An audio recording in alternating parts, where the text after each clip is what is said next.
भजन संहिता अध्याय 10। हे यहोवा, तू क्यों दूर खड़ा रहता है? संकट के समय में क्यों छिपा रहता है? दुष्टों के अहंकार के कारण दीन मनुष्य खदेड़े जाते हैं। वे अपनी ही निकाली हुई युक्तियों में फंस जाएं, क्योंकि दुष्ट अपनी अभिलाषा पर घमंड करता है और लोभी परमेश्वर को त्याग देता है और उसका तिरस्कार करता है। दुष्ट अपने अभिमान के कारण कहता है कि वह लेखा नहीं लेने का। उसका पूरा विचार यही है कि कोई परमेश्वर है ही नहीं। वह अपने मार्ग पर दृढ़ता से बना रहता है। तेरे न्याय के विचार ऐसे ऊंचे पर होते हैं कि उसकी दृष्टि वहां तक नहीं पहुंचती। जितने उसके विरोधी हैं उन पर वह फुकारता है। वह अपने मन में कहता है कि मैं कभी टलने का नहीं। मैं पीढ़ी से पीढ़ी तक दुख से बचा रहूंगा। उसका मुंह शाप और छल और अंधेर से भरा है। उत्पात और अनर्थ की बातें उसके मुंह में हैं।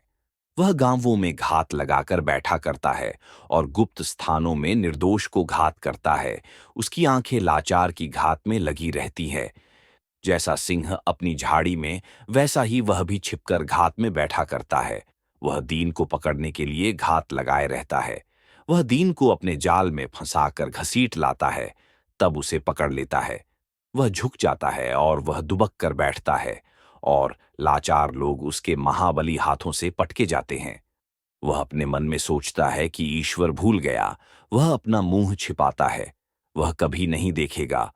उठ, हे यहोवा, हे ईश्वर, अपना हाथ बढ़ा और दीनों को न भूल। परमेश्वर को दुष्ट क्यों तुच्छ जानता है और अपने मन में कहता है कि तू लेखा न लेगा?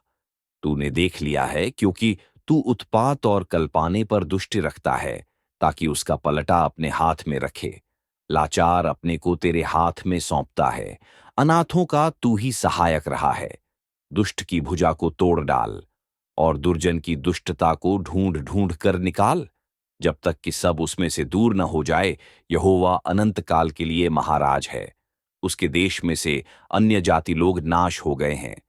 हे यहोवा, तूने नम्र लोगों की अभिलाषा सुनी है। तू उनका मन तैयार करेगा। तू कान लगाकर सुनेगा कि अनाथ और पिसे हुए का न्याय करे, ताकि मनुष्य जो मिट्टी से बना है फिर भय दिखाने न पाए।